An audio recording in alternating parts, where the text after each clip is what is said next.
What if I told you happiness is not found in wealth, fame, or power?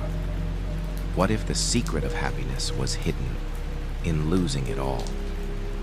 This is the story of Seneca, one of the greatest Stoic philosophers, and how his struggles still whisper a timeless truth to us today. 2,000 years ago in ancient Rome, there lived a man named Seneca. He was no ordinary man. He was a writer, a philosopher, and also a powerful advisor to the Roman emperor.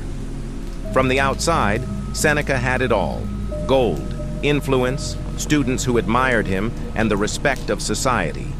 But behind those walls of privilege, his heart was restless. Because Seneca knew something that most of us forget. The higher you climb, the more fragile life becomes. One day, he could be celebrated. The next day, he could be condemned. And in Rome, the distance between honor and exile was just one step. That moment came sooner than Seneca expected. The emperor he served, Nero, grew suspicious of him. Whispers spread through the palace. Seneca has too much influence. Seneca cannot be trusted. And just like that, everything he had built, wealth, position, safety, began to crumble. Imagine it for a second. You dedicate years to building your life, and suddenly, all of it is in danger. Your home, your family, even your life itself, slipping away.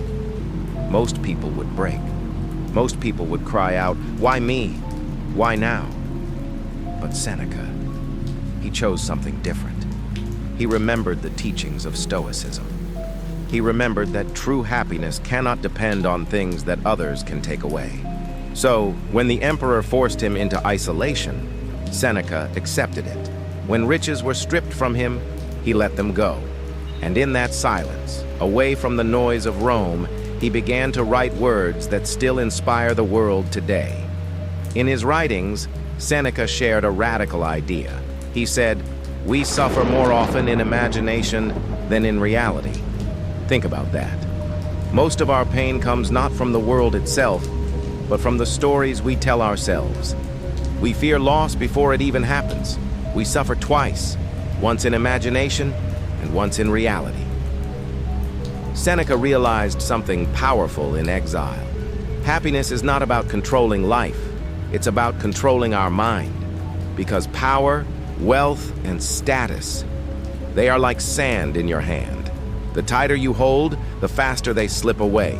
But your thoughts, your values, your character, no one can steal that. Even when life took everything, Seneca still had peace, because peace lives within, not outside. So, what is the secret of happiness? Seneca's life gives us the answer. Happiness comes when we stop chasing what we cannot control and start nurturing what we can.